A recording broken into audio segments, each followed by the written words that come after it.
Podobe znanja.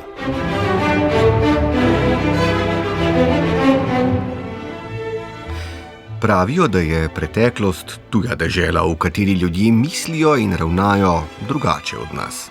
Zato si, globlje ko gremo v zgodovino, težje predstavljamo, kako je tam oziroma takrat pravzaprav potekalo življenje. Vzemimo na primer čas, ko so našim krajem vladali rimski cesarji, obdobje nekako od sredine 1. do sredine 5. stoletja torej. Ko arheologi odkopljajo kako razbito oljenko, počeno amforo ali ostanke hipokausta, si najbrž še lahko zamislimo, kako so si Rimljani razsvetljevali temne noči, kako so pili vino ali se ogrevali v dolgih zimskih mesecih. Precej težje pa si je tedanje življenje predstavljati z panoramske, ptičje perspektive. Težko je namreč misliti, od česa so prebivalci največjih rimskih mest na naših tleh, torej Emone, Celeje in Poetovione, živeli. Kako so bila ta mesta povezana med seboj in kako so bila vpeta v politične in ekonomske strukture imperija. Kako so živeli ljudje, ki pač niso prebivali v velikih mestih. Kateri kulti in rituali so osmišljevali njihova življenja. Pa še lahko nadaljujemo. Je po tedanjih standardih Poetoviona veljala za bogato mesto? Koliko hrane, ki so jo potrebovali prebivalci Emone, so pridelali na poljih v bližini mesta? So bili Celejani po večini ljudje, ki so se v Savinsko dolino priselili iz Italije, ali pa so bili v glavnem iz okolice in torej keltskega izvora? Ob takih vprašanjih predstavna moč naše domišljije hitro klecne in tu slejko prej potrebujemo pomoč strokovnjakov, poznavalk in poznavalcev rimske dobe na Slovenskem. Ena najboljših je zagotovo arheologinja, dolgoletna raziskovalka na Inštitutu za arheologijo ZRC SAZU, doktorica Jana Horvat.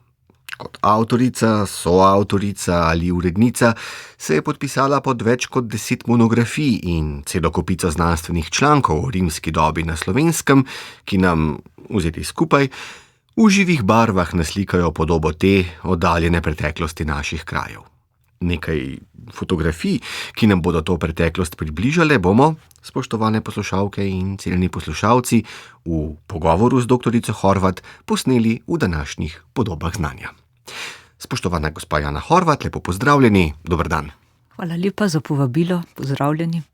Zdaj, Rimljani so v prostor med severnim Jadranom in vzhodnimi Alpami začeli posegati že v prvi polovici 2. stoletja pred našim štetjem. Ti posegi so bili večji del vojaškega, osvajalskega značaja in zato si predstavljam, da so, ko so slabih 200 let pozneje, ob koncu vladavine prvega cesarja Avgusta, dokončno obvladali današnje slovensko ozemlje legionarski tabori, izgubili svoj strogo vojaški značaj in se preoblikovali v nekakšna proto-mesta, iz katerih je potem vse naokoli začela žarčiti ta specifično rimska kultura, rimski modus vivendi, ali to drži? Ja, začetek 1. stoletja, v času zadnjih let vladavine cesarja Avgusta, je pomenil velike spremembe. Situacija na ozemlju jugovzhodnih Alp se je stabilizirala.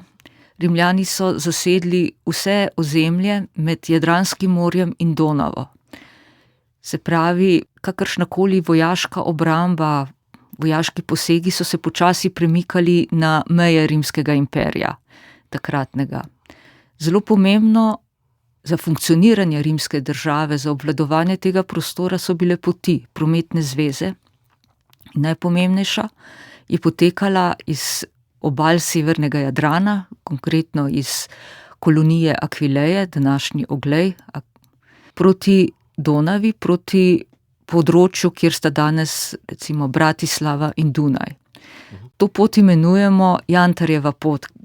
V sodobnosti jo tako imenujemo, kajti po tej poti je potoval jantar od Baltika, so trgovali z jantarjem od Baltika do Italije, ampak po tej poti so potovali tudi številni drugi predmeti, trgovsko blago in pa tudi seveda vojaški premiki po njej. na poti so bile nekatere ključne točke, na kateri so se razvila na začetku rimske dobe, se pravi na začetku 1. stoletja, najpomembnejša naselja.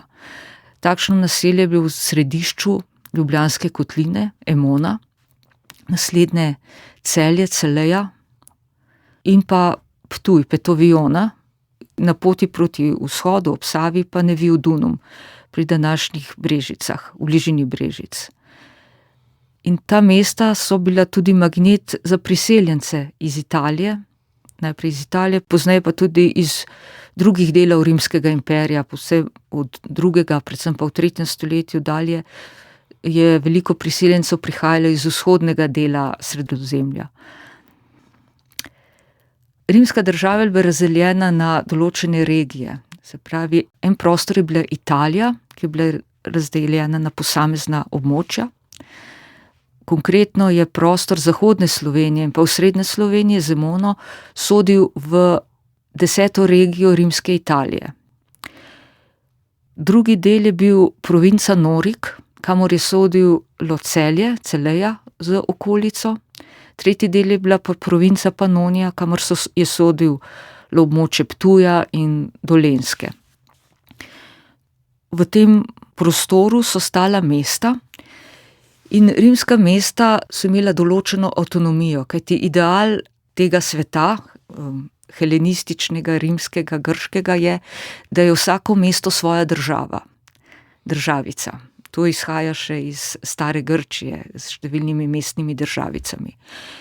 In ta ideal, to idejo je obdržala tudi Rimski imperij, tako da imamo mesta z veliko mero samouprave. Mesta so imela različni status, recimo Emona je bila kolonija. To pomeni, da je na začetku ob ustanovitvi kolonije je prišel velik delež prebivalstva iz Italije. To je prišlo v Emono, enako velja za Petoviono, Ptuj, da imamo se vodilna položaje v mestu, vodenje so prevzeli priseljenci iz Italije. Seveda je pa mesto vključevalo tudi domačine, ki so živeli v okolici, ki so se pa razlikovali. V zahodni Sloveniji, Notranjska in pa Primorje so bili prebivalci, ki so bili sorodni Venetom, italskemu ljudstvu, ki se je širilo od Padove do našega prostora, sorodni. Medtem ko je pa osrednja in pa zahodna Slovenija bila poseljena pa staroselci keltskega porekla, bolj ali manj Kelti. Tako da mesta, ki so bile kolonije, so bili nekaki v nekem trenutku tujki v tem prostoru.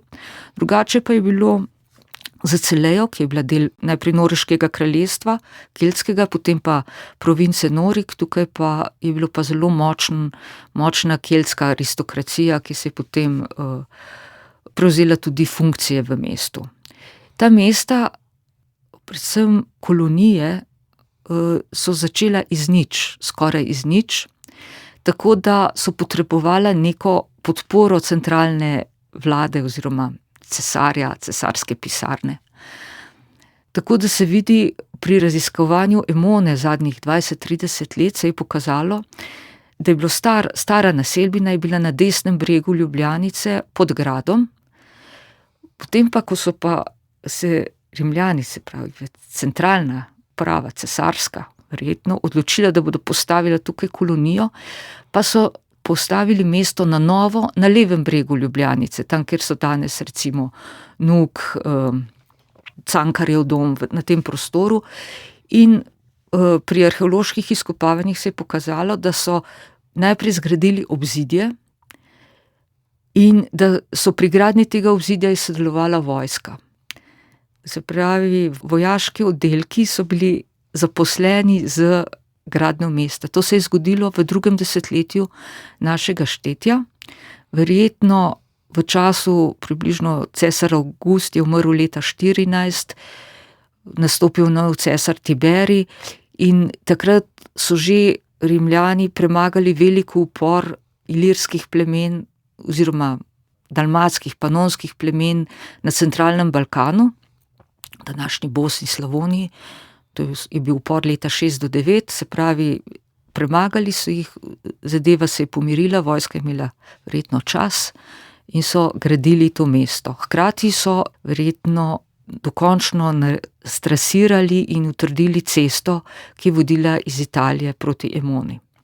V tem kontekstu me zanima, pravite, mesta so potrebovala nek čas, doktorica Horvat, da so pravzaprav iz teh tujkov se zasadila v okolje. Se pravi, si predstavljam, da je njihova rast, njihov razvoj na nek način šel v štric tudi z postopno romanizacijo slovenskega prostora? Ja, ta romanizacija, to je imenujemo nek proces, ko Rimljani širijo svojo duhovno, materialno kulturo, ekonomsko, upravno, hkrati pa tudi prevzemajo od staroselcev marsikaj.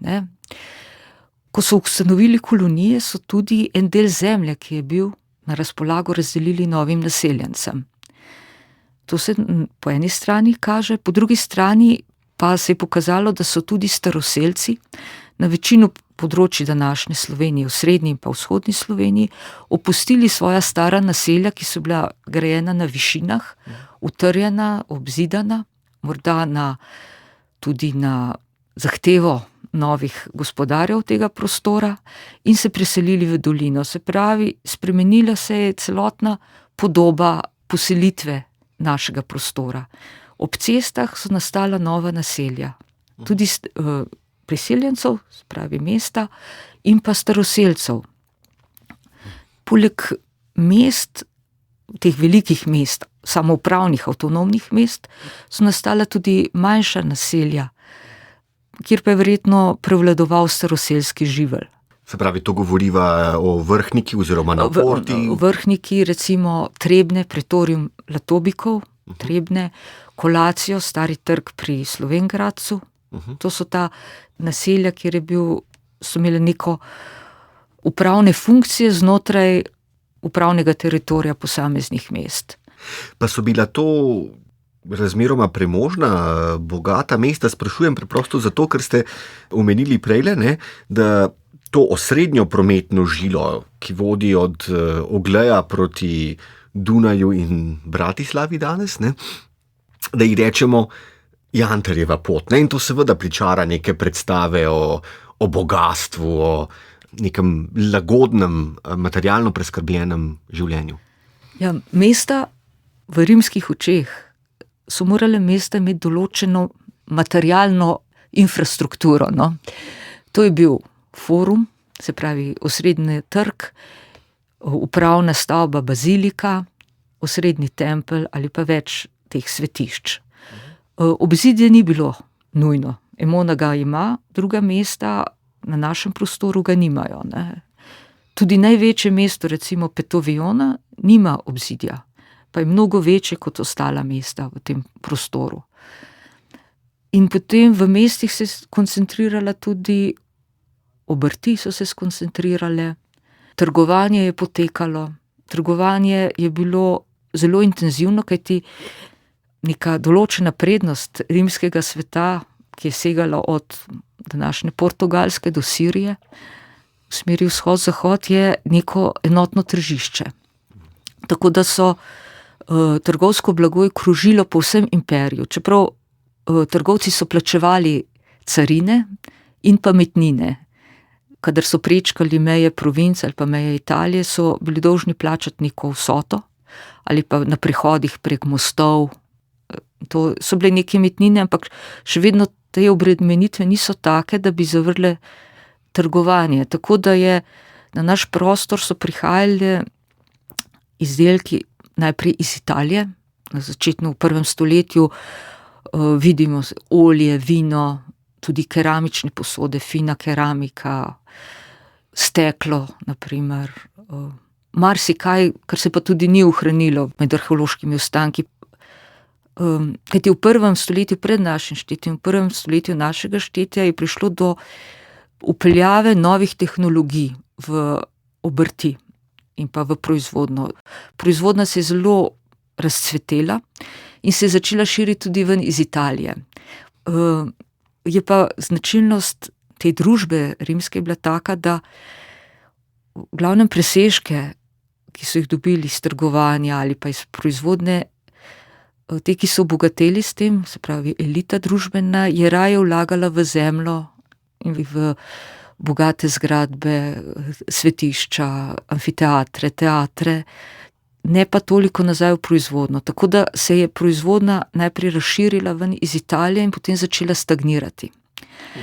In v času 2., 3. stoletja so postala močna razna druga območja izven Italije, naprimer kmetijska proizvodnja je bila zelo močna v današnji Španiji, v provinciji Hispaniji, žito iz Severne Afrike, vino, tudi recimo Španija, vzhodno Sredozemlje. Tako da se je v naš prostor, recimo slovenski prostor, je prihajala keramika iz Severne Afrike v 2. pa 3. in predvsem 4. stoletju, naprimer. Amfore iz vzhodnega Sredozemlja, iz amfore z oljem seveda, ali pa z vinom. Tako da mesta so bila pa središče te trgovine vzdolž teh glavnih prometnih poti. Prej ste rekli, doktorica Jana Horvat, ne? Ptuj je bil največje rimsko mesto na naših današnjih tleh. Celeja in Emona, Celje in Ljubljana, torej sta bila drugi dve veliki mesti. Ali imamo kakšno predstavo, koliko ljudi je pravzaprav živelo v takih naseljih? So izračuni, ne? Ki jih sedaj nimam v glavi, kajti to so računali na površino mest, računajo. Spomnim se, da je eden od izračunov za Emono je bilo tako 3000 ljudi, ampak to govorim sedaj na pamet. Bi morala pogledati v določeno literaturo, kajti obstaja disertacija enega makedonskega kolega, raziskovalca, ki je računal približke tega za cel prostor med Donavo in Jadranskim morjem, tako za en ogromen prostor. Pa tole me še zanima, ko govoriva o mestih. Zdaj, iz Vitruvijeve razprave o arhitekturi in urbanistiki, ne, ki se je ohranila, 10 knjig, 10 zvezkov bi danes najbrž rekli, ne.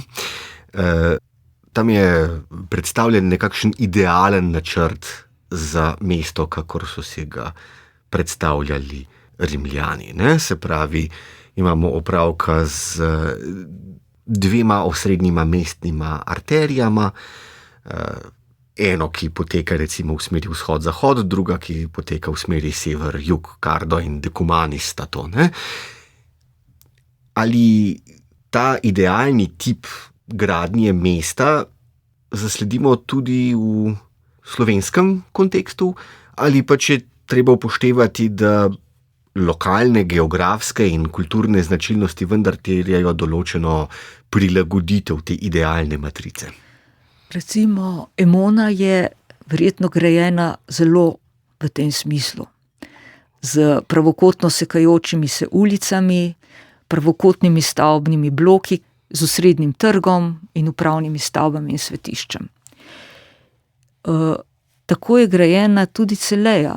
Čeprav je bila staro keltsko mesto, so se zgleda sredi 1. stoletja našega štetja se je mestna uprava odločila, da bodo na novo postavili mesto in so ravno tako naredili pravokotno ulično mrežo z kanalizacijo, vodovodi niso ohranjeni v Celeji, ampak vidi zelo dobro kanalizacijska mreža, ki poteka pod ulicami.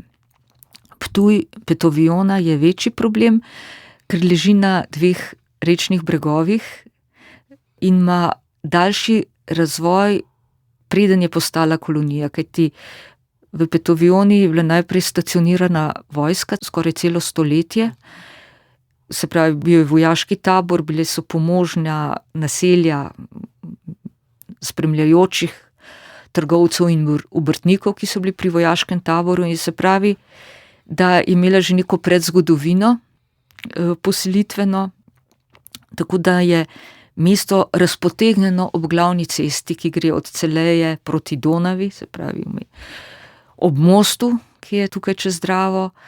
Se pravi, da je mesto ima neenakomerno obliko in tudi osi ulic niso enakomerne, so različno usmerjene, vendar pa sedaj se kaže, da je bil samo jedro Petovione, ki je bilo na levem bregu pod današnjim gradom in gričem panoramo, pa je bilo urejeno spet po istem principu, pravokotne sekajoče se ulice in pa verjetno forum s templom.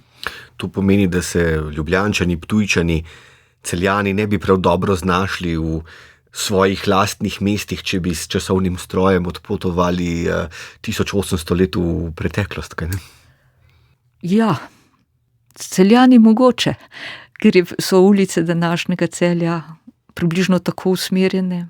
Tudi Ljubljana, ta del Ljubljane, kjer je spodaj Emona, je podobno usmerjen, pri Ptuju pa tudi. Fascinantno. Verjetno, ker tukaj verjetno bi se čudili, zakaj so nepozidani tisti prostori, kjer so danes pozidani in obratno, ne, to pa. Zdaj, v osnovnošolskih klopeh, že slišimo, doktorica Jana Horvat, da je vse tja do 20. stoletja pravzaprav velika večina ljudi skozi človeško zgodovino živela ne v mestih, ampak na podeželju. Doslej sva se pogovarjala seveda pač o rimskih mestih. Kaj pa lahko rečeva torej o podeželjanih v času rimskega imperija na naših tleh? Ja, podeželje je bilo pa verjetno precej drugačno, kot je danes. Prevladujoča oblika poselitve in izrabe prostora so bile, temu rečemo, vile rustike, se pravi kmečka vila, če bi prevedli, ampak v bistvu gre za nekakšne samotne kmetije. To je bila hrbtenica gospodarstva. In tam, kjer je prostor malo bolje raziskan, ne samo pri nas, tudi v drugih delih rimskega imperija, se vidi, da so te kmetije razporejene enakomerno po prostoru. Naprimer na prostoru severno med recimo Komendo in Mengšem, kjer malo bolj poznamo ta prostor, so razmaki med kmetijami recimo 1,5 kilometra v tem ravninskem prostoru.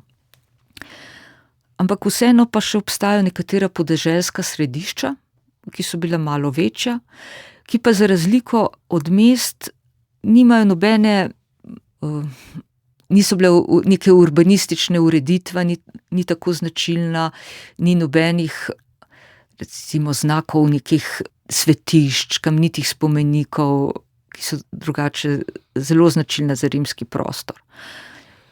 Malo drugače je pa na Notranjskem, kjer se na delu Notranjske pa so se ohranila staroselska naselja na višinah, ki so se nadaljevala še v rimsko obdobje. Gre pa za majhne naselbine na vrhu griča, ki so bile pa gosto pozidane, stavbe ena do druge, vmes uličice, ampak to so bili nekje v nekih takih pogosto v koncentrični smeri so grajene okrog enega središča, krožno so bile grajene posamezne stavbe. Ko govoriva o teh vilah rustikah, o teh samotnih kmetijah, zdaj, morda si kdo predstavlja, da gre tukaj za tak slovenski grunt, kot ga poznamo iz ne tako oddaljene preteklosti. Kako je bilo pa v rimskih časih? Verjetno je bilo drugače, ne. Zemljišče je bilo razdeljeno na pravokotne parcele. Meje teh posameznih parcel so se do danes ohranile na nekaterih delih slovenskega prostora, to je v zaledju Trsta in v severni Istri. Se še vidijo na avionskih posnetkih, se jih da rekonstruirati. Zdaj, kmetije so imele ali eno parcelo več, del te parcele. V središču je bila glavna stavba za lastnika posesti, ali pa lastnik je mogoče živel v mestu, ampak je bil tukaj imel svojega upravnika. Gospodarska poslopja so bila zraven, kopalnica, ogrevana pogosto, in pa pravokoten obzidan prostor. Ves ta kompleks, osrednji teh stavb je bil zagrajen. To je recimo bilo v okolici Maribora so odkrili več takih kmetij, raziskali. Zelo zanimivo. Recimo ta obzidan prostor je bil 90x90 metrov. kjer so bile stale te stavbe, ki so bile središče posesti. Pa lahko kaj sklepamo o tem, ali so na takih posestih potem delali sužnji ali svobodni kmetovalci? Zdaj, to je težko reči, ker ti na področju, kjer so te kmetije, vile, pogosto nimamo nobenih epigrafskih spomenikov, se pravi ostankov kamnitih spomenikov. Recimo, za Gorenjsko vemo, da je bila razdeljena, da je imela te posamične kmetije, ampak spomenikov, ki bi jih postavljali romanizirani prebivalci, se pravi del elite, je bilo zelo malo, tako da težko vemo. Verjetno je bil neke vrste delavci na kmetijah so bili gotovo bolj ali manj v neke vrste odvisnosti, ne? Ker tudi stara keltska družba, predrimska družba je bila neka klientelna družba, se pravi, imaš na eni strani aristokracijo, na drugi strani pa velik del populacije, ki je bila odvisna od aristokracije. Izjema v tem pogledu je mogoče območje južno od Ljubljane, prostor Iga, kjer so bili kamnolomi apnenca in se je domače prebivalstvo ukvarjalo s kamnoseštvom. In so tudi postavljali kamnite spomenike, nagrobnike. Tako da imamo tam celo vrsto imen, se pojavljajo na nagrobnikih, sicer v latinski pisavi, ampak imena so predrimska, se pravi so staroselska imena, ki tudi kažejo na celo vrsto ljudi, ki so bili svobodnega statusa, ne? Kamnoseki, več ali manj. Ali pa kakšnimi drugimi obrtmi so se ukvarjali. Zdaj, ker se počasi bližava sklepu najnega današnjega pogovora, doktorica Jana Horvat, moram seveda vprašati še tole, ne?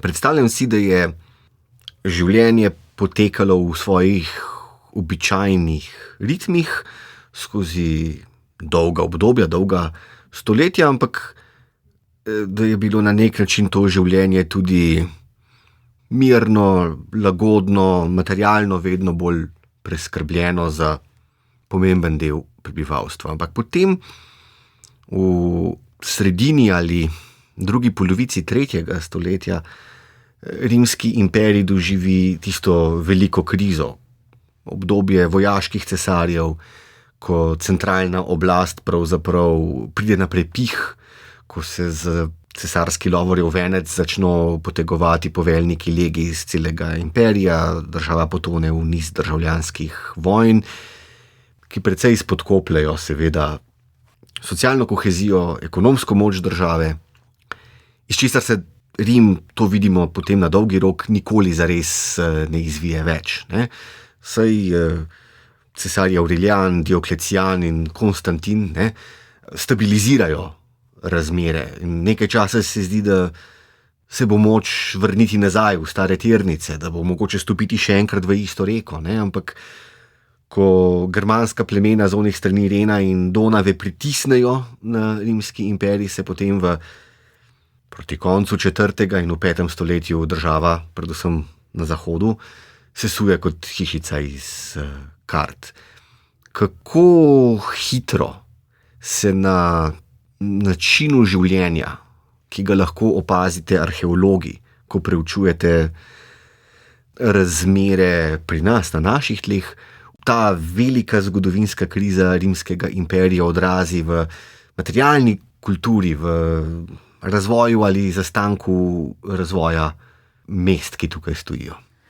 Ja, kriza druge polovice 3. stoletja je verjetno zelo prizadela in mesta, ki se začnejo krčiti, in podeželje. Cela vrsta starih kmetij propade, ustanovijo nove. Potem pod cesarjem Konstantinom v 4. stoletju, ko je nekako se upomore cesarstvo, nastajajo nove, na novih mestih, nove kmetije, naselja se upomorejo, ampak se pa vidi, da so bile res hude razmere, kajti v drugi polovici 3. stoletja se prvič pojavijo pribežališča na višinskih točkah, v odmaknjenih delih proč od mest.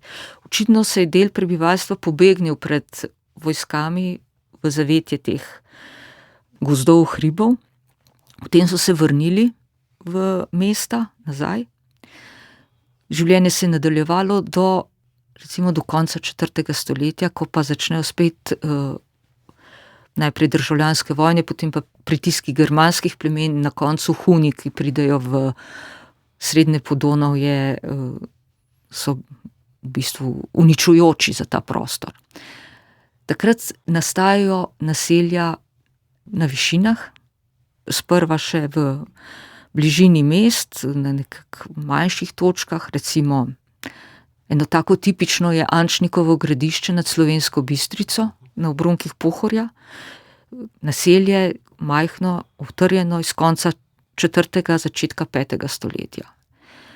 Potem je pa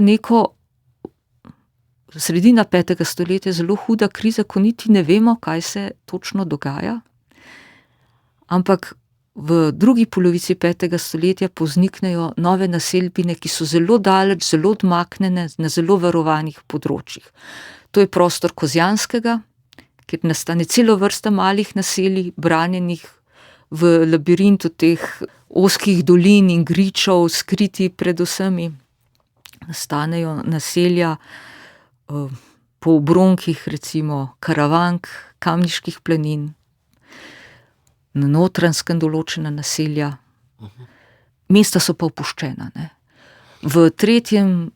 desetletju 5. stoletja, 4. desetletju so verjetno večina opuščenih, tudi vsa naselja ob glavnih poteh so opuščena.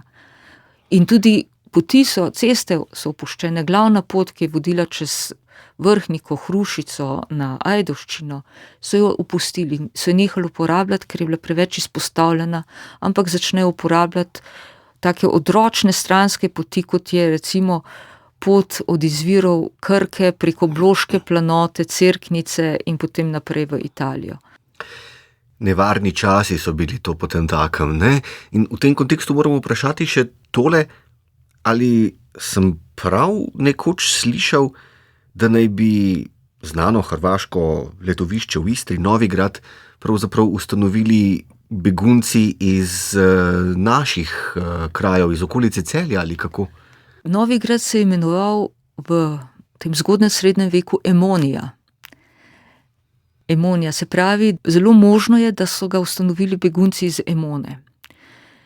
Tudi zdaj neke najnovejše raziskave, genetske, ki se sodelujejo kolegi iz oddelka za arheologijo Filozofske fakultete, so pokazale, da je bilo prebivalstvo v mestih zelo heterogeno.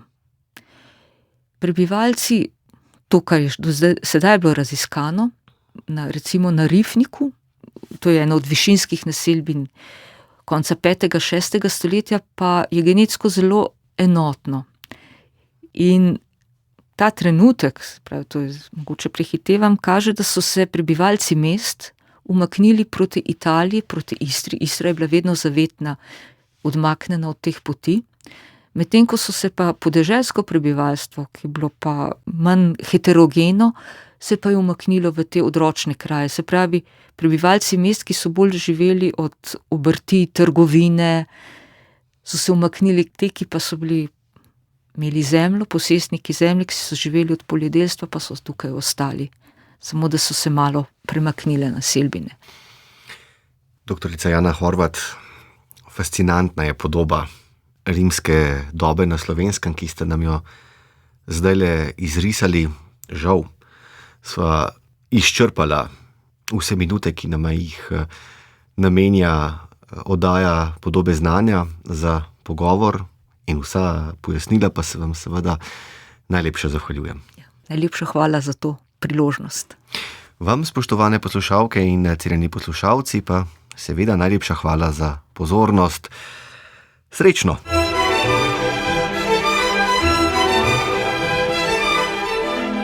Podobe znanja.